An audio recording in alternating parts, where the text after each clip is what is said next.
Izzy, Ethan murmured, his lips pulling away from the warm skin of her collarbone to meet her eyes. I think I'm bored of this. Isabelle's eyes, moments ago hazy with arousal, blinked several times, slowly regaining clarity. The lazy contentment vanished, replaced by a flicker of surprise then cool dismissal. She deliberately loosened her arms from around his waist, pulling back slightly. A small sharp laugh escaped her lips. Bored, Ethan? She echoed, her voice regaining its usual composed edge. Well, if you're bored, you know where the door is. Feel free to get lost. With barely a hint of hesitation, Isabelle turned away, bending gracefully to retrieve the silk pajamas that lay pooled on the floor. Near the expansive floor-to-ceiling windows, the woman who had been lost in passion just moments before was now utterly, icily sober. Ethan watched her elegant back, the smooth line of her spine, and felt a surge of frustration tighten his jaw. He could almost taste the rejection, sharp and bitter. You're unbelievable, Isabelle, he ground out, the words tight with resentment. He didn't wait for a reply. The sharp slam of the apartment door echoed in the sudden silence. Moments later, Isabelle sank into the plush cushions of the chaise lounge by the window, lighting a cigarette. Smoke curled lazily, mingling with the glittering tapestry of city lights beyond the glass. Life isn't easy, she mused, taking a slow drag. And younger brothers throw tantrums. A sigh escaped her, dissipating with the smoke. But she wouldn't coddle him. Especially not now, spoiling the mood at such a critical moment. No, she wouldn't chase after him or soothe his bruised ego. Men shouldn't be spoiled like that. Ethan had barely stepped into his own apartment, the scent of Isabelle still clinging faintly to his shirt, when his phone buzzed. A call from his friends summoning him out for drinks. He accepted without hesitation, needing the distraction. The moment Leo saw him walk into the noisy bar, he zeroed in on Ethan's slightly rumpled white shirt and the faint, telltale smudge of crimson near the collar. Well, well, Leo drawled loudly, a smirk playing on his lips. Look who finally dragged himself away from a rendezvous. Keeping busy, are we, Ethan? He dragged out the last syllable, making sure everyone nearby heard. Ethan shot him a glare. Leo's teasing, usually easy to brush off, grated on his already raw nerves. It hit too close to the bone. Shut the hell up, Leo, Ethan snapped, his voice low and cold. He slid onto a bar stool and immediately signaled the bartender, beginning to pour liquor down his throat with grim determination, ignoring the questioning glances from his friends.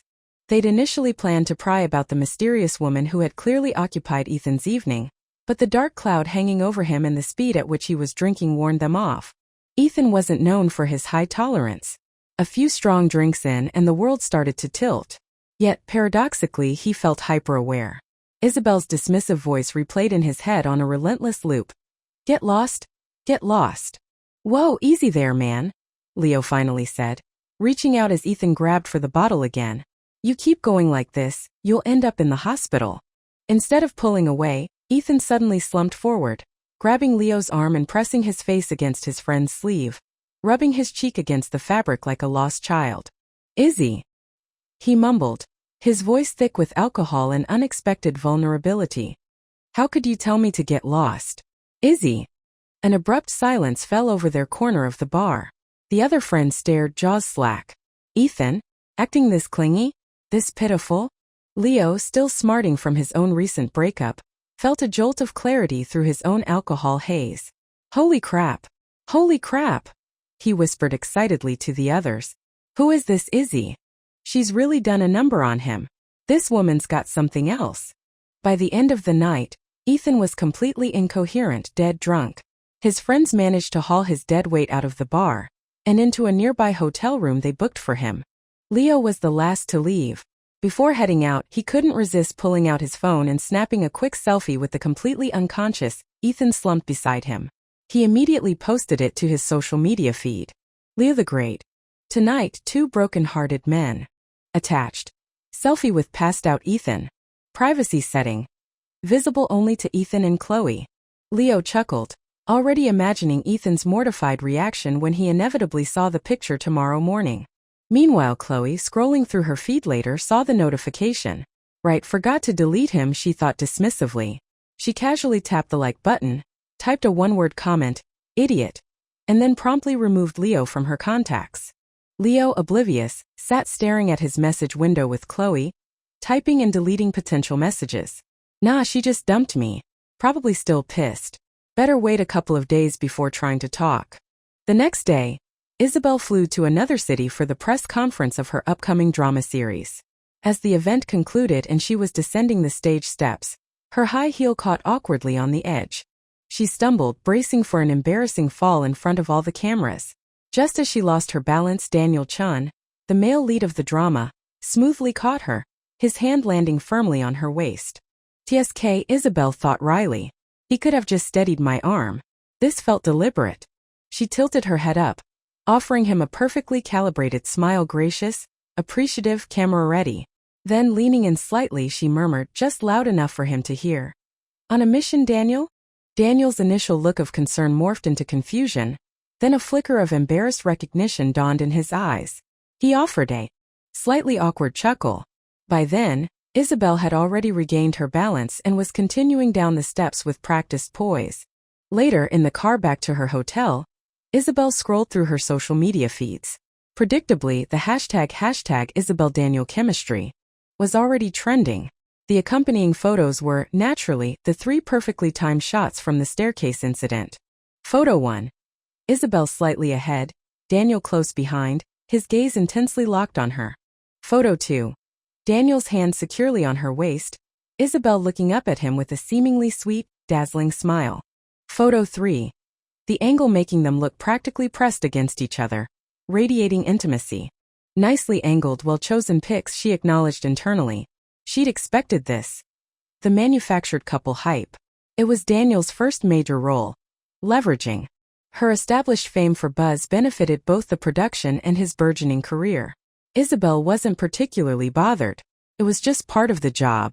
The online reaction was enthusiastic. OMG, Phoenix 2 needs to air now. These two are electric. Ah, my shipper heart. Are we sure they're not dating IRL? As Isabelle's #1 mom fan, I approve this match. A small frown touched Isabelle's lips. Just hope Ethan doesn't throw another fit. Thinking of Ethan made her realize something else. Since he'd stormed out yesterday, there hadn't been a single text, not one missed call. That was unprecedented. Usually he was much more persistent after a fight. Still, she couldn't deny the quiet relief. A day without his intense, sometimes suffocating attention felt surprisingly peaceful. Okay, Izzy. Amy, her manager, broke into her thoughts from the passenger seat. Tomorrow you have that magazine shoot for Elysian, and after that, you finally get that vacation you've been dreaming of. Isabelle's eyes lit up. Please tell me my dream vacation is the full 2 months I asked for? She wheedled, putting on her most charming expression. Amy shot her a look that screamed, in your dreams. Absolutely not. You get 1 month. Be grateful, Izzy. You know, you're turning 30 next year. For actresses that age, things get tougher. Isabelle mentally rolled her eyes. Ever since her 29th birthday, Amy had become hyper-anxious about her age, bringing it up constantly. All right, I know. She cut in quickly. Hey, we're almost at the hotel. What should we get for dinner? The next day's photoshoot took place in a large studio. The photographer was Chloe, someone Isabelle had worked with several times before. Chloe was a fascinating contradiction. A woman from the rugged Northeast with a surprisingly delicate, gentle appearance. When she wasn't speaking, she radiated a kind of soft, watery grace. But the moment she opened her mouth, out came a thick, charmingly rough regional accent that had completely taken Isabelle by surprise during their first collaboration. Chloe was also incredibly enthusiastic and effusive with her praise, which always had a slightly comedic effect. Oh yeah, Izzy sis, that look just now perfect. Hold that pose, sweetie. Yes. That move. Great. So good. Damn girl, too sexy. Killing it. The entire shoot was punctuated by Chloe's running commentary of compliments. It was almost impossible to feel nervous under her lens. Isabelle, a consummate professional, delivered effortlessly, and they wrapped up smoothly. As they were packing up, Chloe's phone rang, an unfamiliar number. Hello? Who is this? Chloe answered, her tone neutral. On the other end, Leo, having finally resorted to a different number to get through, sounded a bit cold. Why'd you delete me? Chloe scoffed, her professional demeanor vanishing. Are you serious? Didn't you get the memo? I dumped you. Why the hell would I keep your number to be pen pals? She hung up abruptly without waiting for a reply. Isabelle, who had overheard the exchange, gave Chloe a thumbs up. My kind of woman. Love the attitude. Hey, since my vacation officially starts now, would you let me treat you to dinner? Chloe's face lit up. A superstar treating little old me? You betcha. Wouldn't miss it. Isabelle's manager, Amy, had to catch a flight back to South City, so it was just the two women. They found a restaurant specializing in hearty Northeast cuisine and thoroughly enjoyed a loud, satisfying meal. The following day, Isabelle decided to visit the Great Wall before heading back home tomorrow. She'd been to Beijing so many times but had never managed to see it. Felt like a missed opportunity. Opting for comfort and anonymity, she went makeup-free, hidden under a baseball cap and a face mask. She snapped a couple of selfies, geotagged them, and posted to her official social media. Isabelle_official. Officially starting my beautiful vacation. Don't miss me too much, my fireflies. Love, love. After exploring a section of the wall, feeling awed by its scale and history, she spent the afternoon wandering through the majestic Forbidden City. It was already 5 p.m. when she finally returned to her hotel, pleasantly tired. Beep. The electronic lock clicked open. Isabelle pushed the heavy door inward just a crack, but before she could step inside, a pair of strong hands shot out from the darkened room, yanking her forward.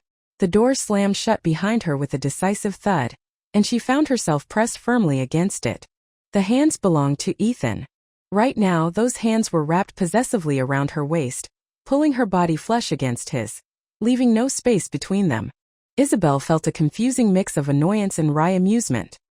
He pulled her mask down, his eyes dark and intense, staring into hers with an air of profound injury. Seeing that wounded puppy look, her anger abruptly evaporated. Standing on her tiptoes, she leaned in and kissed him. She felt the sharp intake of his breath, the sudden tension in his body. He started to respond to deepen the kiss, but then just as suddenly, he pulled back, releasing her and taking several steps away. Isabelle frowned, stepping towards him and tugging lightly on his sleeve. What's this about? She asked softly. You track me down all the way here, somehow sneak into my room, just to give me the silent treatment? Ethan's lips pressed into a thin line, his eyes slightly red-rimmed. He stared at her, searching her face, seemingly desperate to find some sign of genuine feeling beneath her composed exterior. Didn't take much effort, he mumbled, his voice low and tight. Just a little effort, maybe. This is one of my family's hotels, after all. The words were quiet, but Isabelle heard them clearly. There was a hint of petulant pride in his tone. A small chuckle escaped her. Proud, was he? Isabelle. His voice trembled slightly. What am I to you? Really? He explained his hurt then, the words tumbling out in a rush. How he'd woken up hungover after she'd told him to get lost. How he'd been swamped with urgent hotel business. How he'd realized 2 days had passed, and she hadn't contacted him at all. She was off having fun, happily letting the press hype up some fake romance, traveling without a care. If he hadn't shown up, Ethan thought miserably, she might have forgotten him completely. So he'd bought a ticket, flown straight here, pulled some strings to get into her room and waited. And what did she do when she saw him? No questions, no concern, just kissed him. Just wanted his body. A wave of intense frustration washed over him, culminating in him pushing her away just now. Isabelle smiled, a slow, deliberate curve of her lips. You're my secret, unofficial boyfriend, aren't you? She murmured, her voice softening. She reached up, looping her arms around his neck. Still angry? Come on, good boy. Don't be mad anymore. The lingering traces of hurt and resentment in Ethan's chest dissolved under her gentle tone, her soft touch. He was utterly defenseless against this side of her, the tender, coaxing Isabelle. He leaned down, capturing her lips again. He kissed her deeply for a moment, then pulled back slightly, his voice husky. Then treat your secret boyfriend better from now on, he pleaded, his breath warm against her skin. Without waiting for an answer, he kissed her again, fierce and demanding. Isabelle responded eagerly, matching his passion, their mouths moving together in a desperate, clinging dance. Ethan's hand slid under the hem of her shirt, his fingers expertly finding the clasp of her bra and undoing it in one smooth motion. Isabelle caught his hand, pressing it against her bare skin. She leaned close, her lips brushing his ear. Let me shower first, she whispered. Then, with a mischievous glint in her eyes, she drew back just enough to press a feather-light lick against the sensitive skin of his neck. It was blatant provocation. A low groan rumbled in Ethan's chest. He scooped her up effortlessly into his arms. "We'll shower together," he declared, already striding towards the bathroom. Later, much later, moving from the steamy bathroom to the rumpled bed, Isabelle's voice was hoarse from crying out. In the final moments, before sleep claimed her, a hazy thought drifted through her mind. How does he have so much stamina? Am I going to miss my flight tomorrow? Isabelle woke to sunlight streaming through the window. It was already past 10 a.m. Groaning, she reached for her phone on the nightstand and confirmed the time. She sighed. Yep, definitely missed the flight. Just then the bedroom door opened, and Ethan walked in carrying takeout bags filled with steaming buns and congee. "Breakfast is here," he announced cheerfully. "And don't worry, I already had Amy reschedule your flight. We'll head back together this afternoon." His voice was light, his good mood obvious. His mood brightened even further as Isabelle, completely unself-conscious, swung her legs out of bed and walked, naked, towards the bathroom, seemingly unfazed by his presence. "Ethan," her voice came from the bathroom, "can you grab my clothes? The red dress in my suitcase." He retrieved the dress, his eyes drawn to the slender, pale arm reaching out from the doorway. As he handed it over, he leaned closer, a playful smirk on his face. "You know, Izzy," he murmured, "walking around like that first thing in the morning, I might think you're trying to seduce me on purpose." The door quickly shut after she took the dress. "Young man," her muffled voice came back, "try not to let your imagination run wild." As they ate breakfast, Ethan broached a subject cautiously. "Izzy, would you maybe want to meet one of my friends later?" Isabelle didn't even look up from her congee. "No," she replied flatly. Ethan didn't give up easily. "Don't you want to know my friends? Don't worry, I'll be discreet. No photos, promise." He shifted closer, sitting beside her, his tone persuasive. I want to introduce you to them." Damn Leo and his stupid threats, Ethan thought privately. Leo had sworn that if Ethan didn't produce the mysterious Izzy from his drunken ramblings, he'd plaster that embarrassing photo everywhere. To make matters worse, Leo had just flown into Beijing, himself attempting and failing to reconcile with his own ex, Chloe, and was now pestering Ethan about it again. Ethan hadn't planned on pushing this introduction so soon, but a tiny part of him held onto a sliver of hope. Maybe, just maybe, she'd agree. Isabelle's next words shattered that hope completely. "Ethan, why would I need to meet your friends? Isn't that what we agreed on when we started, whatever this is?" Her voice was calm but firm. "What are you trying to do now? Isn't the way things are okay?" The smile slowly froze on Ethan's face. He opened his mouth, searching for words but found none. He lowered his head, silently sipping his congee. After a long moment, he looked up, his expression hardening. "Fine," he said tightly. "Just fine." South City, Anqiao Airport. They walked side by side through the arrivals hall, the air thick with unspoken tension. Enough space separated them to fit another person. Isabelle was fully disguised, mask, sunglasses, hat, and her travel plans hadn't been publicized. Despite this, disaster struck. A fan recognized her. And not just any fan, clearly an obsessive one. The man materialized beside her, seemingly out of nowhere, and suddenly reached out, trying to grab her hand. His fingertips brushed her skin. Isabelle gasped, startled and repulsed, instinctively recoiling. She stumbled backward, bumping into Ethan. "What's wrong?" Ethan asked, steadying her. He followed her shocked gaze to the man hovering nearby. "What the hell do you think you're doing?" Ethan barked, stepping protectively in front of Isabelle. The man immediately adopted a pitiful expression. "I am just a fan of Miss Isabelle. I just wanted to shake her hand." Ethan instantly understood what had happened. Fury surged through him.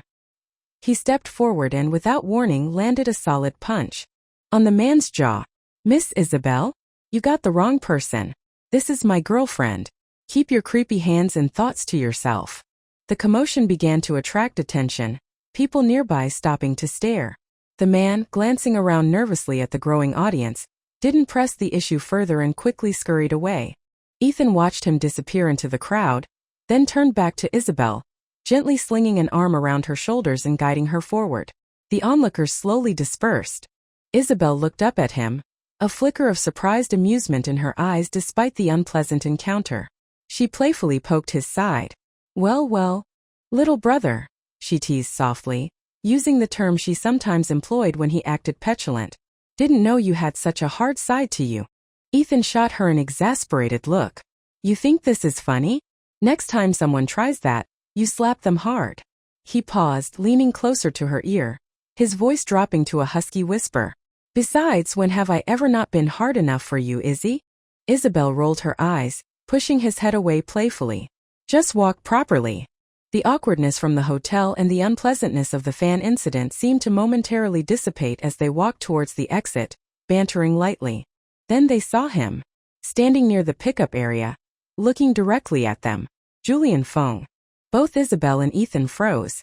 Ethan's first instinct was to look down at Isabelle, but her mask and sunglasses obscured her expression completely. Beneath the disguise, however, Isabelle's face was carefully blank.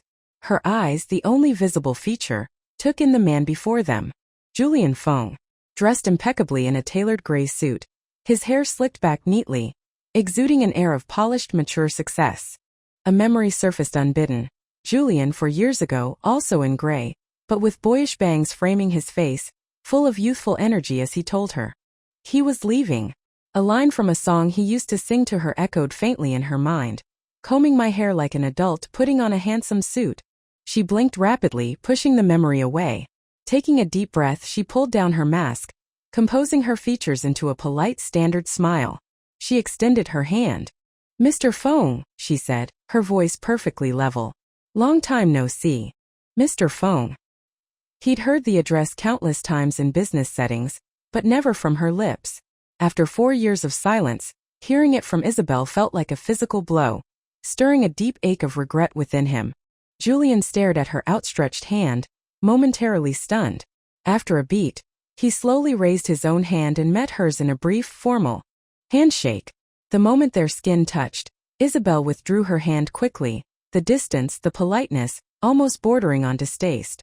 Julian's hand lingered awkwardly in the air for a second before he slowly lowered it. Isabelle, he said, his voice slightly husky. It has been a long time. Isabelle turned her head towards Ethan, deliberately brightening her smile, making it almost dazzlingly sweet. Oh, I almost forgot to introduce you.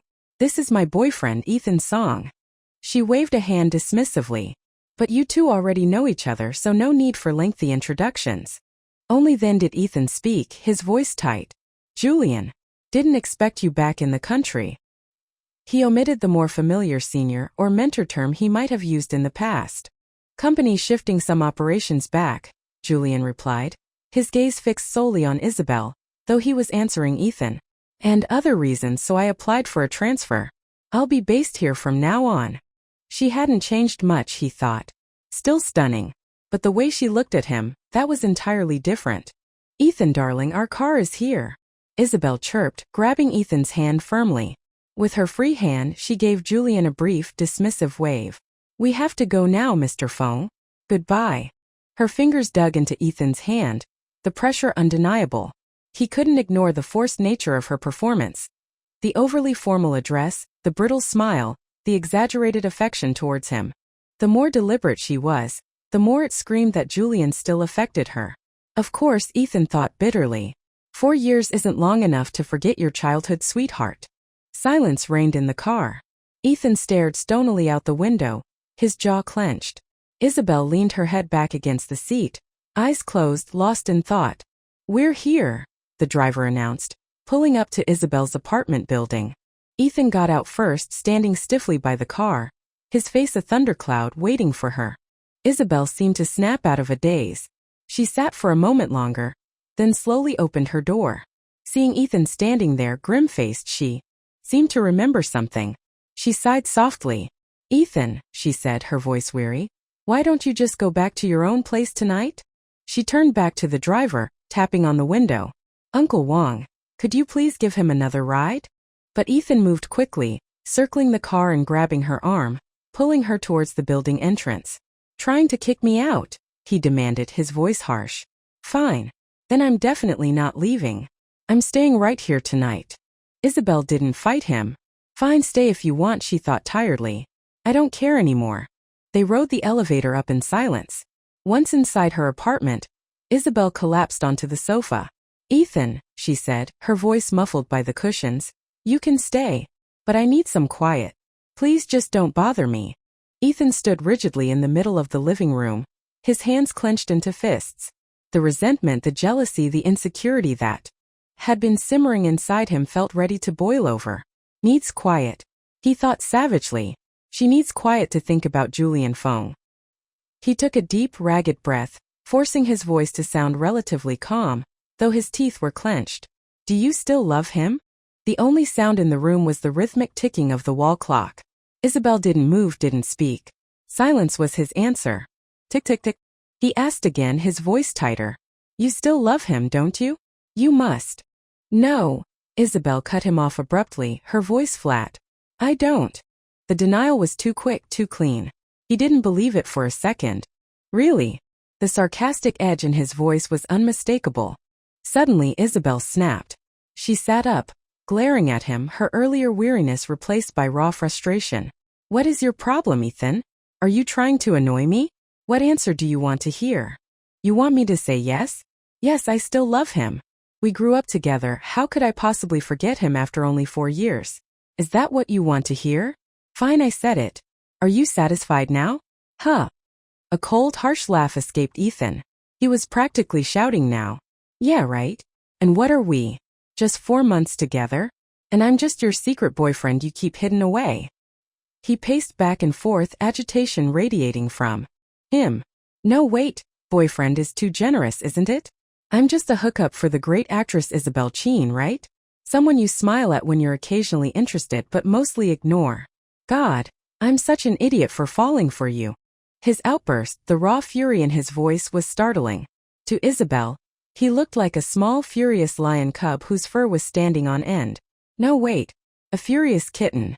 She had never seen this side of Ethan before. The sheer drama of his reaction momentarily stunned her, making her focus less on the content of his words and more on the intensity of his transformation. Does he have some kind of split personality? The bizarre thought flashed through her mind. Ethan, she began almost absently, do you have a split personality? The question slipped out before she could stop it. Before Ethan could respond, both their phones rang simultaneously, shattering the tense atmosphere. Izzy, when did you get a sugar daddy and why didn't I know about it? Amy's frantic voice screeched through Isabelle's phone. Bro. Holy shit, you're trending. Apparently, you're keeping a famous actress. Leo's excited message popped up on Ethan's screen. Ethan answered his phone, his face darkening further. A mix of fury and deep resentment etched onto his features.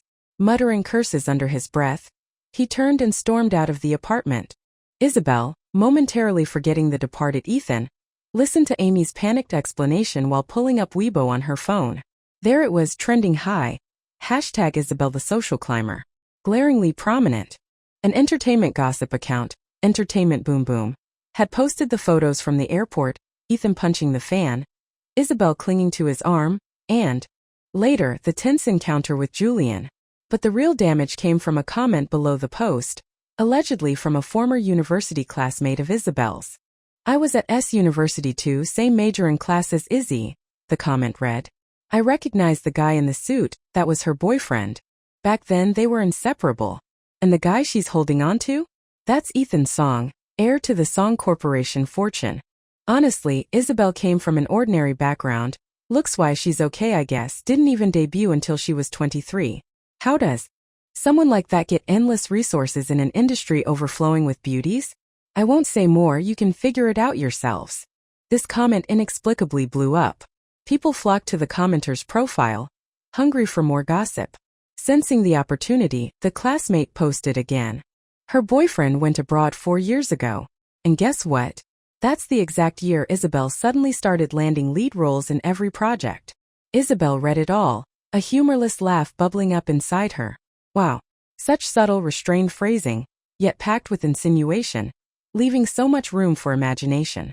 She had to hand it to them. The narrative quickly solidified in the fertile ground of online speculation. The most widely accepted version. Isabelle, desperate to climb the entertainment ladder, ruthlessly dumped her loyal boyfriend to seduce the wealthy heir, Ethan Song, who then became her sugar daddy, bankrolling her career. A wave of sympathy washed over the poor ex-boyfriend, while Isabelle was branded a scheming, heartless bitch. It was ludicrous. Isabelle laughed, the sound brittle, until tears unexpectedly pricked her eyes. When she started getting lead roles, Ethan was just Julian's acquaintance, a kid she barely knew. Sugar daddy? Please. This was clearly a deliberate smear campaign by someone from her past who held a grudge. She was still laughing, a strange, tearful sound, when Amy's voice crackled with urgency on the phone again. Are you seriously laughing? Izzy, the studio's releasing a statement, but you need to post something too. A denial. Something solid, irrefutable proof that shuts these rumors down. Isabelle hung up, wiping away a tear. She racked her brain. Irrefutable proof? What proof could she possibly offer against such insidious speculation? As she sat there, caught between anger and helplessness, the trending topic suddenly vanished from the hot search list. Just gone. Well, that's convenient, she thought with weary resignation. Fine. Let it go. I need sleep. Her eyelids felt heavy. Exhaustion washed over her, and she quickly drifted off. The reason for her exhaustion wasn't just the drama. It was the ghosts stirred up by seeing Julian. Sleep brought dreams vivid and unwelcome of 4 years ago. Julian, together with his boss's daughter, quietly making plans to go abroad. He hadn't intended to tell Isabelle. If things had gone smoothly, she would have simply woken up one day to find her boyfriend had vanished without a trace. But his younger sister, Lily, had contacted her. Izzy, Lily had pleaded over the phone, her voice trembling. My brother's leaving the country. Please, talk to him. He's just confused right now, blinded by ambition. I know he still loves you. If you talk to him, persuade him, he'll definitely stay. Isabelle couldn't clearly remember getting into the car. The frantic drive to the airport with Lily. She only remembered arriving, breathless, her heel snapping clean off her expensive high heel as she ran through the terminal. How could that happen? She'd thought absurdly, these shoes cost a fortune. She found Julian queuing for security check.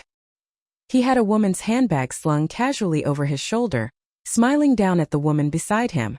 Sensing Isabelle's intense gaze, he turned. The woman turned too. Seeing Isabelle standing there, barefoot, tear tracks staining her cheeks, the woman leaned towards Julian and murmured, "Know her? She's my childhood friend," Julian had replied, his voice calm, devoid of emotion. The airport terminal, usually bustling, seemed utterly silent in that moment. Each of those 4 words struck Isabelle's heart like hammer blows, shattering the love she had nurtured for him since childhood. Childhood friend. Fine. Just a childhood friend. They hurried through security. As Julian turned back one last time, he saw Isabelle's lips move, forming silent words he couldn't decipher from the distance. Now, asleep on her sofa, Isabelle murmured those same words aloud, her voice surprisingly clear and forceful in the quiet room. Scumbag. Get lost. The next morning, Isabelle was jolted awake by a persistent, almost frantic ringing of her doorbell. Groggily, she stumbled to the door. As she pulled it open, the rich aroma of freshly cooked food wafted in, chasing away the last remnants of sleep. She rubbed her eyes, focusing.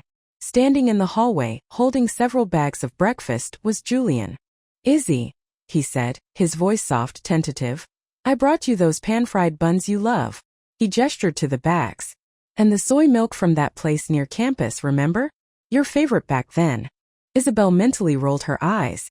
She reached out to slam the door shut, but he quickly put his hand out to block it. I won't come in, he assured her hastily, placing the bags carefully on the floor just outside her door. He took a couple of steps back, then turned, his eyes full of hopeful pleading. Please make sure you eat it, okay?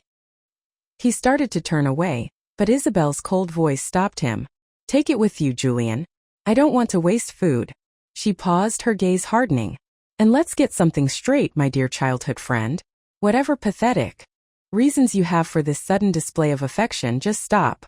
My boyfriend doesn't appreciate other men being nice to me, even childhood friends. He threw a huge fit last night just because I smiled at you at the airport. A bitter smile touched Julian's lips. Izzy, are you doing this just to punish me? Why are you with him? Around the corner of the hallway, just stepping out of the elevator, Ethan heard Julian's question. He froze, his footsteps halting abruptly. Isabelle let out a short, humorless laugh, looking Julian up and down. You know, Julian, I never realized it before. She paused for effect. I never realized you were so delusional. Izzy. I still love you, Julian blurted out, his voice thick with emotion.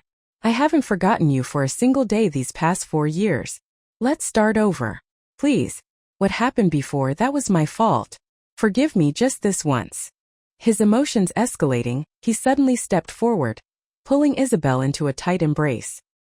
He held her fiercely, yet there was a tremor in his arms, a fear of hurting her as if cradling something infinitely precious. In his haste, his foot knocked over one of the containers on the floor. Thick, creamy soy milk spilled out, its sweet aroma intensifying in the enclosed space. Isabelle, trapped in his arms, stared blankly at the spreading puddle of soy milk. A sharp pang twisted in her chest, followed by a sudden surprising sense of release. Slowly, deliberately, she pushed him away. Her voice was unervingly calm. I never liked that thick soy milk, Julian. She met his pleading eyes. We can't go back. It's impossible. Please just leave. She turned and shut the door firmly. A second later, she opened it again just a crack, pointed at the mess on the floor and added coolly, and make sure you clean that up. Not long after Julian finally left, Ethan arrived, sporting a fresh bruise under one eye and a split lip. Isabelle looked him up and down, taking in the damage. You hit him? She asked, though it was more a statement than a question. Ethan, his bruised eye fixed on her as she moved around the apartment, merely grunted an affirmative Impulsive, Isabelle commented, locating her first aid kit. She walked over to him. Kneeling down, she gently examined his injuries. The area around his eye was already swelling and turning purple. The cut on his lip was small but still oozing blood. This looks pretty bad. Maybe you should go to the hospital. Ethan looked at her, his expression unreadable behind the swelling. Fine, he replied coldly. Isabelle sat on a plastic chair in the brightly lit hospital corridor, waiting for Ethan to be treated. Just then, she saw Julian emerge from a treatment room further down the hall, his own face bandaged. Looks like Ethan packs a decent punch after all, she thought with a detached sort of grim satisfaction.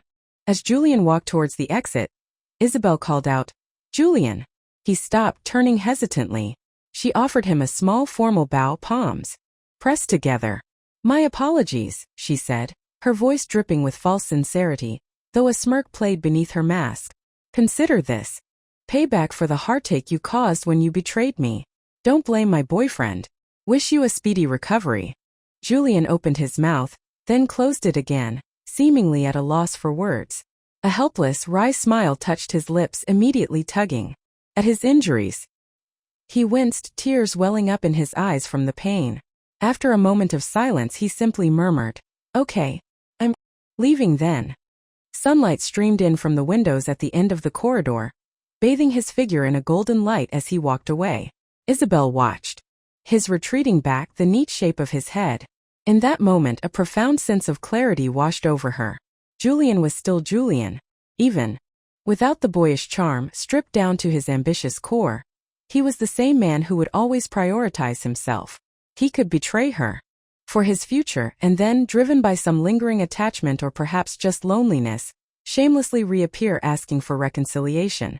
She felt a strange sense of detachment, her thoughts drifting.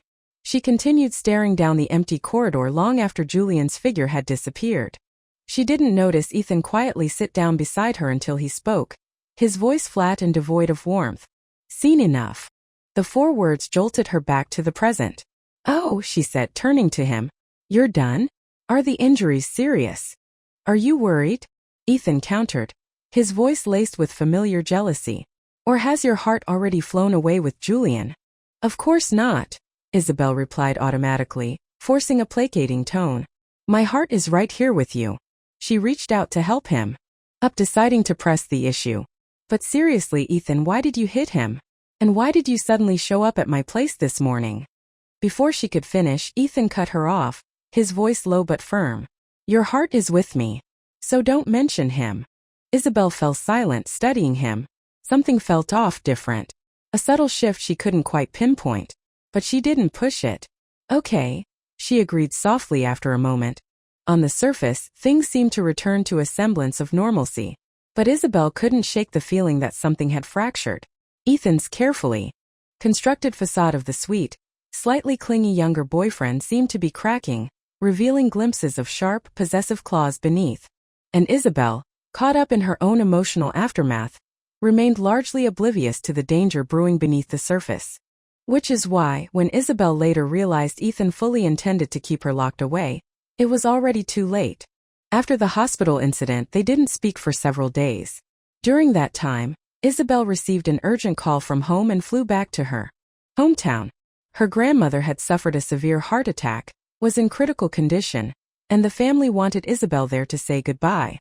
She had just landed and switched her phone off airplane mode when a call came through from her father. Her finger hovered over the answer button, a cold dread gripping her. The noise of the bustling airport faded, sounding distant, like wind rushing through ancient trees. "Hello," she finally managed, her voice barely a whisper. "Izzy," her father's voice was low, heavy with exhaustion. "Grandma, she's gone." Before Isabelle hung up, she heard the raw, heartbroken sound of her mother sobbing in the background. Her grandmother was 89. So close, Isabelle thought numbly. Why couldn't fate let her reach 100? Every single year on her birthday, Isabelle had wished her grandmother long life to 100 years. How could this happen? Just last New Year, video calling from a film set, her grandmother had promised to make her favorite handmade wontons when she came home next. But next year hadn't arrived yet. Grandma had left early. After another 2 hours on a stuffy bus, Isabelle finally reached home. When they lifted the white cloth, she saw her grandmother lying peacefully, her white hair neatly arranged, eyes closed, a faint, gentle curve to her lips. But those lips would never open again to gently scold or lovingly nag her. Memories flooded back her grandmother, always with that serene, gentle smile, hiding her own emotions deep inside. Isabelle finally broke. She collapsed beside the bed, sobbing uncontrollably. Eventually, it was Julian who gently helped her up. His presence wasn't surprising. Their families had always been close neighbors. In this moment of grief, Isabelle didn't have the energy for animosity or awkwardness. She allowed him to help her stand, but quickly withdrew her arm once she was steady. After the tears and the quiet funeral service kept small, as per her grandmother's wishes, Isabelle stood before the newly erected gravestone. She managed a small watery smile. "Be happy over there too, Grandma," she whispered. Then, squaring her shoulders, she turned and walked decisively away from the cemetery. Julian, concerned, followed a few steps behind her. Standing just outside the cemetery gates was a figure holding a black umbrella. Despite the overcast but dry sky, dressed entirely in black, his gaze was fixed, cold and intense, directly on Isabelle. Isabelle saw him immediately. Ethan's striking looks and tall frame made him hard to miss, even in her grief-stricken state, especially someone she knew so well. That cold, handsome man waiting there. "What are you doing here?" Isabelle asked first, her voice flat. Ethan's voice was strangely light, almost airy, but held an underlying tension. "What am I doing here? Why didn't you answer your phone? Why didn't you reply to my messages?" Isabelle remembered then, the flurry of missed calls when she first arrived. In the shock and grief, she'd completely forgotten to call him back, intending to do it later. And now he'd tracked her all the way here. "I forgot," she said simply, her eyes vacant as she looked at him. She paused, then added softly, "I'm sorry. I forgot." Her simple apology seemed to deflate the storm brewing within him. It was like a turbulent lake suddenly drained of its water. He swallowed. The accusations, the hurt, the suspicion that had built up inside him. His hand tightened on the umbrella handle, veins standing out starkly. He glanced past her towards the cemetery gates. "I want to go in," he began. Before he could finish, Isabelle looked at him, her expression pained. "Grandma, she preferred quiet," she said gently. It was a polite refusal, softly worded, but it struck Ethan like a physical blow. Looking at Isabelle standing there, weary and distant, a chilling certainty gripped him. She was going to leave him. Soon. Once that seed of fear was planted, it grew like insidious weeds, choking him. In the days that followed, back in South City, his behavior became increasingly erratic. He started obsessing over trivial details, asking paranoid, nonsensical questions. One evening, Isabelle was rewatching one of her old films, laughing at a particular scene, remembering a funny incident that happened during Filming. Ethan, sitting beside her on the sofa, asked in a low, unsettling tone. You didn't have a thing with him too, did you, Izzy? Isabelle, still distracted, initially brushed it off as a joke. Sure, she quipped lightly. You know me, the queen of on-screen chemistry. But the questions continued, becoming more frequent, more pointed, impossible to ignore. If she spent too long looking at her phone. Who are you texting that's so engaging, Izzy? If she didn't have much appetite for the dinner he brought over. Finally showing your true colors? You're bored of me, aren't you? It's not no appetite. It's that you're sick of me, right? Each time he uttered these accusations, a flicker of regret would cross his face almost immediately, but he seemed unable to stop himself. Isabelle, still numb from her grandmother's passing and preoccupied with her impending return to work, didn't fully grasp the depth of his instability. She mostly responded with weary sighs or exasperated eye rolls, missing the true danger signals. Her vacation was rapidly drawing to a close. A notification from Amy popped up on her phone. 3 days left. The message jolted Isabelle back to reality. She'd been drifting, letting herself be carried along by grief and inertia. She realized with a start that since returning from her hometown, she hadn't left her apartment in 8 days. And for those 8 days Ethan had been a constant presence, practically living there. He cleaned, he cooked, or rather brought takeout. He replenished groceries and essentials. Isabelle, despite being a famous actress, had never lived like this. She was usually independent, active, definitely not a homebody. This sudden reliance on him felt wrong. Glancing at the clock, nearing dinner time, she quickly sent Ethan a message. You don't need to come over tonight. Smiley face, she added a smiley face, trying to soften the message. Seeing no immediate reply, she figured he was busy and would see it later. She decided to go out for dinner herself, needing some fresh air. As she exited the building lobby, she saw a familiar car parked by the curb. Leaning against it smoking was Julian. The car window rolled down, and Lily Fong poked her head out, offering an awkward smile. Izzy sis. Later, sitting in a private room at a restaurant with Julian and Lily, Isabelle still couldn't quite believe she'd agreed to this. Maybe it was Julian's plea for a final meal, or Lily's tearful insistence that they hadn't seen each other in ages. Whatever the reason, she was here. The meal was excruciatingly awkward. Silence hung heavy, broken only by the clinking of cutlery. Isabelle focused intently on her food. Finally, towards the end, they raised their glasses, filled with tea, not alcohol. Isabelle offered a polite toast to their future happiness and success abroad. Julian managed a strained smile, swirling the tea in his glass. Down the hatch, then. He hesitated, then finally spoke, the words clearly rehearsed. Izzy, don't hate me. He seems to really love you. You two should be happy together. Isabelle maintained her cool, detached facade. Of course, she replied flatly. Of course. As they prepared to leave, the truth hit her with sickening clarity. Julian hadn't come back because of some major business transfer. He'd come back specifically to collect his sister. Isabelle herself had just been an afterthought, a momentary flicker of nostalgia, a temptation to see if he could win her back. Disgusting. She sighed heavily, ready to go home. As they walked out of the private room, she almost bumped into another familiar face. Talk about coincidences. Chloe? Fancy meeting you here. Chloe looked up, managing a weak, humorless smile. When she spoke, her usual thick accent was gone, replaced by perfect, standard Mandarin. I'm getting married, she said quietly. Meeting the families tonight. Isabelle's first thought wasn't, wow, she's getting married so suddenly? But her standard Mandarin is flawless. A waiter pushing a trolley called out from down the hallway. Excuse me, coming through. The bright overhead lights glinted. They instinctively stepped aside, moving to opposite walls of the corridor. I should get back, Izzy sis, Chloe said, already turning away. Can't be gone too long. She walked off, her steps measured in. Thin, sparkling high heels.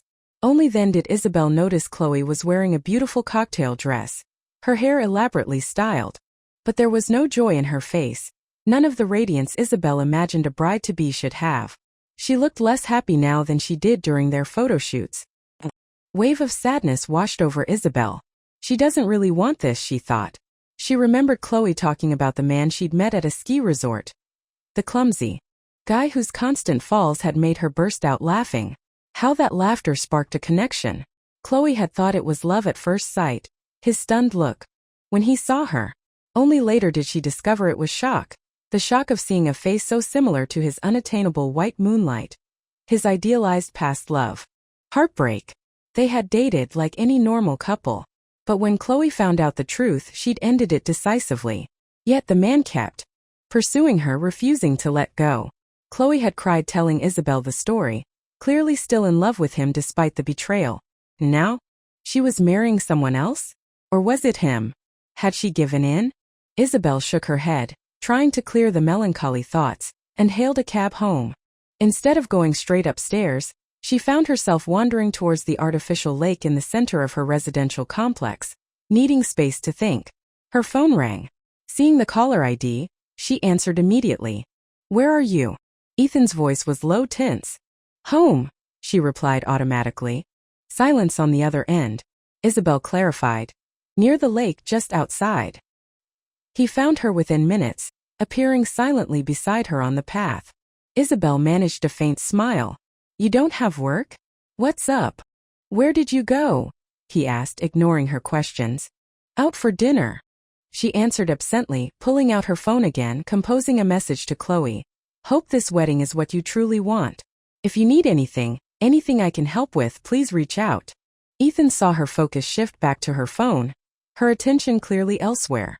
A flash of anger crossed his face. "Not alone, were you? How did you know?" Isabelle looked up, startled, only just registering the accusation in his tone. She saw the darkness in his eyes. A playful, albeit slightly uneasy, smile touched her lips. As she stepped closer, reaching up to loop her arms around his neck. "Were you following me?" she teased, trying to lighten the mood, though a genuine flicker of unease sparked within her. The word following jolted Ethan. He looked down and saw the teasing glint in Isabelle's eyes, the slight curve of her lips. She was joking. She didn't actually suspect him. To her, he was still the slightly needy, affectionate boy who called her Izzy sis. The idea of him actually stalking her was absurd, completely out of character for the persona he presented. So he hugged her back tightly, burying his face in her hair. "No," he mumbled, his voice thick. "I didn't follow you. But I saw you." He pulled back slightly, his eyes dark with hurt and suspicion. "Izzy, why did you have dinner with him? You broke up years ago. And why did you lie to me about being alone? Are you still not over him?" Isabelle felt a surge of exasperation. This again. She pinched his side harder than playfully this time.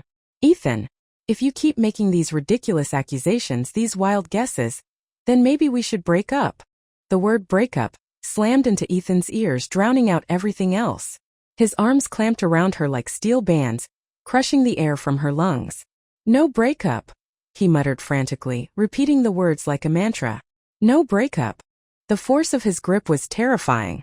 Isabelle pushed against his chest, trying to break free, but he only held her tighter. "No breakup, no breakup," he chanted, his eyes wide and red-rimmed, looking utterly lost, as if his soul had been ripped out. Real fear gripped Isabelle. This reaction was extreme, terrifyingly disproportionate. He shouldn't feel this deeply about her, about them. Their relationship, born from an accident and convenience, wasn't supposed to mean this much to him. A breakup shouldn't shatter him like this. This was wrong. Deeply wrong. "Ethan!" she cried out, trying to reach through his panic, grabbing his hands, prying his fingers loose. "Ethan!" Finally, their fingers intertwined, a physical connection that seemed to momentarily anchor him. He loosened his grip, his breathing still ragged, but the wildness in his eyes subsided slightly. He seemed calmer, but his voice when he spoke was chillingly cold. "I'm not breaking up with you," he stated flatly. "What did Julian say to you? You have one meal with him, and suddenly you want to end things with me." Isabelle looked at him, her expression serious now, a complex mix of fear and dawning realization clouding her eyes. "We need to go back inside," she said firmly. "We need to talk. Properly." Ethan instinctively resisted the suggestion. He knew her idea of talking properly meant laying out the reasons for the breakup clearly and definitively. But Isabelle's sudden firmness, a rare display of steel beneath her usual composure, left him no room to argue. Moments later, they were sitting stiffly on her living room sofa, the air thick with unspoken tension. "Ethan," Isabelle began, her voice quiet but steady. Do you like me? He nodded mutely. Of course he liked her. He loved her. Far more and for far longer than she could possibly imagine. He remembered the first time he saw her years ago at a university awards ceremony. She was on stage not as a recipient but as the person Julian, the award winner, wanted to thank the most. His girlfriend. Ethan shouldn't have looked up at the stage that day. He wouldn't have fallen for someone else's girlfriend at first sight. Later, through sheer coincidence, he'd gotten to know Julian, who was then a graduate student. Julian had mentored him on a few projects. Ethan saw it as a way to get closer to Isabelle, accepting every invitation, every task Julian offered. He'd watched silently from the sidelines as she debuted as an actress, endured Julian's betrayal, and slowly rose to fame. Their current relationship existed only because of that one drunken night months ago. A night Isabelle clearly regretted, feeling she'd taken advantage of the seemingly innocent younger man. When he'd woken up beside her and demanded she take responsibility, she'd agreed, but only on the condition of absolute secrecy, even from his friends. He hadn't hesitated. Having the woman he'd obsessed over for years finally agreed to be his girlfriend, even under wraps, he would have agreed to anything. He was pulled back to the present by Isabelle's troubled voice. Tisk. She clicked her tongue, frowning. It feels like maybe you like me a little too much. She searched for the right words. It doesn't seem healthy, Ethan. I feel like this relationship, it's affecting you negatively. That wasn't my intention when we started this. Before she could finish, Ethan interrupted, his eyes hardening, though his voice held a tremor of panic. Izzy, we're both adults. This is my choice. I'm fine. It's not having any negative impact on me. But don't you think you've been overly suspicious lately? Paranoid, even. That's only because you constantly make me feel like you're about to leave me, he retorted, the accusation sharp. As the words left his mouth, he suddenly doubled over, clutching his stomach, his face contorting in pain. Izzy, he gasped, his voice strained. Maybe we should get married. Then I'd know you wouldn't leave. I'd feel secure. The conversation ended abruptly. Whether the stomachache was real or feigned, it effectively derailed the difficult discussion. The sudden, awkward marriage proposal hung in the air, unanswered. Later, at the hospital, Ethan insisted the pain was real. The doctor sternly lectured him about neglecting his meals. Only then did Isabelle realize all those times Ethan brought food over. He'd watched her eat or worked on his laptop. She couldn't recall ever actually seeing him eat a meal himself. She just assumed he ate before coming over. A wave of guilt washed over her. He was resting now, and 4 drip attached to his arm. She sat beside his bed, feeling an urge to nag him. You're 26 years old, Ethan, she began softly, then corrected herself. No, 27. How can you not know how to take care of yourself? Food is fuel. You need to eat properly. A slow smile spread across Ethan's face, despite his apparent discomfort. Then promise you'll eat every meal with me from now on, okay? He paused, his eyes meeting hers, a hint of wistfulness in them. And Izzy? I turned 27 the day I came looking for you at your grandmother's. His smile lingered, but his eyes fluttered closed, exhaustion overtaking him. He drifted off to sleep, one hand still tightly gripping hers. Isabelle stared at their joined hands, stunned by how quickly he'd fallen asleep. Another pang of guilt hit her. That day, it was his birthday. He'd traveled all the way to her remote hometown to find her. And what had she done? Worried about her parents finding out about him, she'd rushed him back to South City. They'd gotten caught in a torrential downpour, stuck for hours due to a landslide. His 27th birthday had been a frantic, miserable journey, and he hadn't complained once. Maybe I really haven't treated him very well, she thought, a heavy feeling settling in her chest. When Ethan opened his eyes again, the chair beside his bed was empty. Panic flared. He grabbed his phone, dialing Isabelle's number. It rang for a long time. Isabelle's phone vibrated on the polished table of the private dining room she'd been summoned to.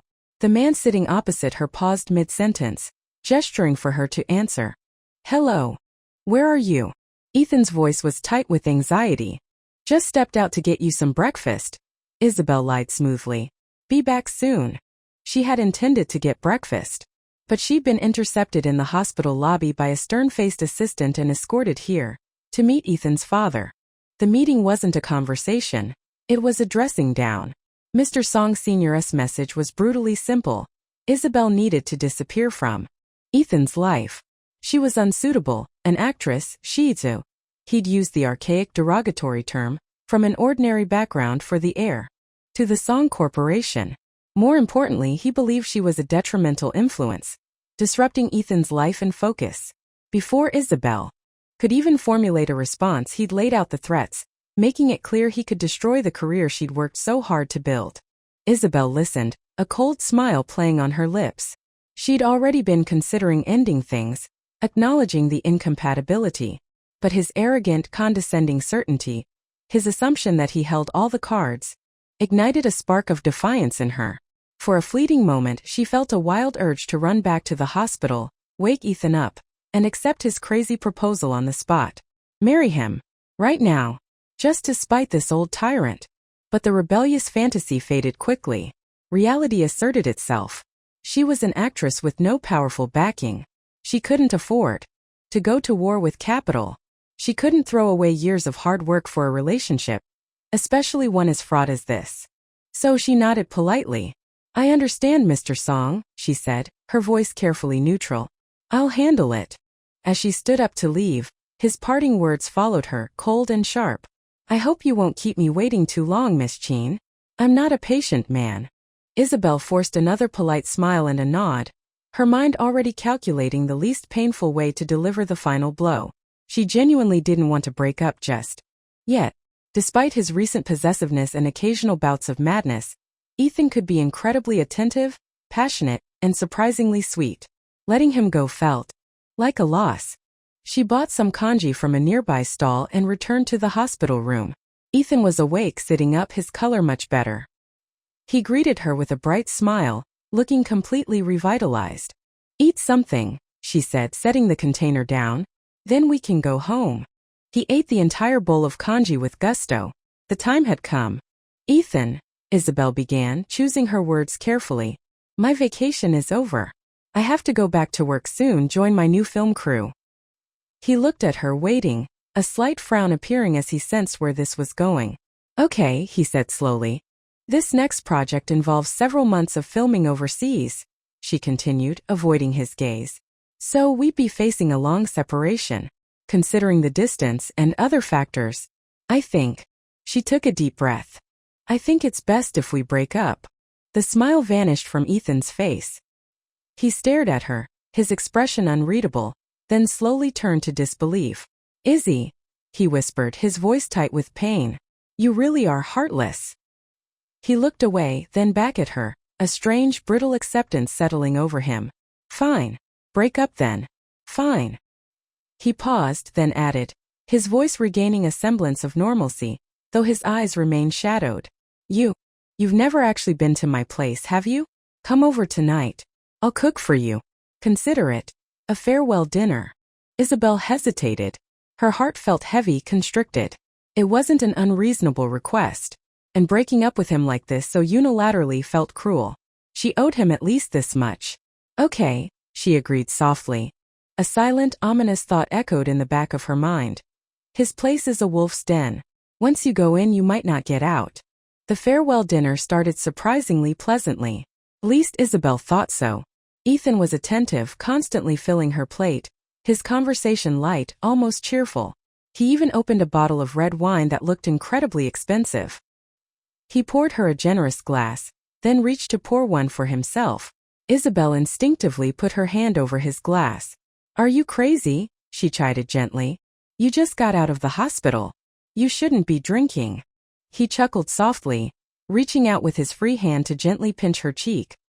His voice turned soft, almost teasing. If Izzy tells me not to drink, then of course I wouldn't dare. Isabelle snatched her hand back, flustered, the warmth of his fingers lingering on her skin. For a second she felt like she was the one being teased. She shot him a warning glare, but he ignored it, his expression serene. Maybe I'm overthinking things, she told herself. Ethan settled back in his chair. Isabelle raised her glass. A toast, she said, her voice sincere. To you. And an apology. I genuinely forgot your birthday that day and I made things difficult. Anyway, I'm truly sorry about that. She drained her glass in one go, a gesture of earnestness. Ethan merely let out a cold little scoff. Izzy, he murmured, his tone laced with a bitterness she hadn't heard before. Are there so few things you owe me an apology for? His smile didn't reach his eyes.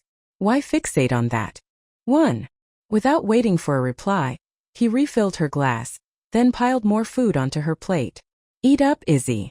His voice was smooth, almost silky. You might not have much appetite later. A silent addendum echoed in his mind. The conversation flowed, more wine was poured, glasses clinked. Eventually, inevitably, Isabelle got drunk. The room started to spin, Ethan's face blurring into doubles. She wobbled to her feet, fumbling for her phone. Gotta call Amy, pick me up. She took a few unsteady steps and nearly pitched forward, stumbling directly into Ethan's waiting arms. He caught her easily, his chest solid against her. She mumbled incoherently, trying to tell him to call Amy, but he just held her. His lips pressed into a thin, determined line. His hand gently cupped the back of her head, stroking her hair. Before Isabelle could fully process what was happening, Ethan scooped her up into his arms, carrying her bridal style. Startled, she instinctively clung to his neck. What little remained of her conscious mind screamed at her to make him put her down, but her body betrayed her, burrowing closer into his embrace, mumbling Amy's name like a talisman. Ethan carried her into his bedroom and gently laid her on the large bed. The soft mattress felt familiar, comforting. For a hazy moment, she thought maybe she was already home. Her mind was a fog, thoughts slipping away like water. Her body felt heavy, unresponsive. Just before she succumbed completely to the alcohol-induced blackout, she vaguely registered someone holding a glass of water to her lips. She recognized Ethan's face swimming above her. Oh, not home yet. Sorry, she slurred. Borrowing your bed. One night. Ethan's lips curved into a slow, satisfied smile, his eyes gleaming in the dim light. You couldn't leave even if you wanted to, he whispered softly. But Isabelle was already fast asleep. When Isabelle woke again, it was to a pounding headache and a horrifying realization. Her wrists and ankles were bound. Thick, soft restraints held her fast to the bedposts. Her first panic thought was, Ethan's father. He kidnapped me. But then the bedroom door handle turned, and the person who walked in wasn't some hired thug. It was Ethan. Isabelle's brow furrowed in disbelief. Ethan, she croaked, her voice hoarse. She lifted her bound hands, shaking them futilely. What the hell is the meaning of this? He didn't answer immediately. He walked calmly to the bed and began untying the restraints on her hands and feet. Come out and eat something, he said, his voice unnervingly normal. The moment her hands were free, Isabelle grabbed his shoulders, her voice sharp with fear and anger. I asked you a question. Why did you tie me up? Ethan sighed, stepping back. Let's eat first. I'll tell you after we eat. He turned and walked out of the bedroom. A chilling fear washed over Isabelle. The calm, reasonable facade Ethan presented felt utterly terrifying. She needed to get out of here. Now. She followed him out of the bedroom. He was already sitting at the dining table, where breakfast was laid out. Something urgent came up, Isabelle said quickly, forcing her voice to sound steady. I have to go. You don't have to explain. We're done anyway, she added silently. Bridge burned. Ethan didn't respond. Isabelle didn't wait. She grabbed her bag from where she'd left it near the door and reached for the handle. It wouldn't turn. Locked. From the outside. No, it felt electronically secured. Isabelle's blood ran cold. Taking a deep breath to quell the rising panic, she turned back, walking stiffly towards the dining table. Ethan, she said, her voice tight. Open the door. He looked up, his expression one of perfect innocence. I can't, he said simply. Isabelle stared at him. Oh. Ethan blinked guilelessly. No. The day passed in a surreal haze. Isabelle and Ethan watched movies, napped, ate meals he prepared, played video games. Her phone was nowhere to be found. Ethan claimed he called a locksmith, that the electronic lock had malfunctioned. She tried to believe him, waiting with rapidly fraying patience. But by 9 p.m., no locksmith had arrived. The unease that had been simmering all day finally boiled over into cold certainty. He was playing her. This was deliberate. She stood up abruptly, pacing the living room floor. All right, Ethan, stop playing games, she snapped, her voice sharp. This isn't funny. I have work tomorrow. I don't have time for this. Open the door. And give me back my phone. He still tried to feign innocence, adopting a look of helpless resignation. Izzy, I told you I can't open it. We have to wait. Wait? Wait for what? Do you think I'm an idiot? Isabelle exploded, whirling to face him. What the hell do you want? Are we supposed to just stay here until we die of boredom? You've only been here one day, Ethan observed calmly, a hint of hurt in his voice. Is being stuck with me really so painful? Besides, his voice hardened slightly, I can't exactly let you go, can I? You go abroad, maybe you run into old flames. And then this ex-boyfriend, he gestured vaguely between them, really does become ancient history. 3 days. 3 days she'd been trapped in Ethan's luxurious apartment. She'd screamed, she'd reasoned, she'd pleaded. She'd thrown things, smashed a vase, hurled cushions. Anything breakable within reach now lay in pieces. Life imitating art, she thought hysterically. Or maybe the other way around. Isabelle Cheen, acclaimed actress, currently starring in her own private hostage drama. Directed by Ethan Song, the sweet, harmless boy next door type. Ha! What a joke. She wanted to laugh, but the sound caught in her throat. The most infuriating part? Amy. Surely, after 3 days of complete silence, her manager would be worried? Wouldn't she have called the police? Reported her missing? Apparently not. Isabelle, despite the circumstances, hadn't neglected herself. She ate the food Ethan provided, slept when she needed to, and vented her frustration by breaking his possessions. But she couldn't stand it anymore. It was time for a new strategy. Operation. Seduce, intoxicate, escape. She put on one of Ethan's oversized dress shirts, leaving the top buttons undone, letting it drape alluringly off one shoulder. She found his stash of alcohol. Ethan's reaction was immediate. His eyes darkened with desire as he took in her appearance. A slow smile spread across his face. Victory is near, Isabelle thought triumphantly. Then Ethan spoke, his voice a low, amused drawl. Well, sister finally can't stand it anymore. Damn it.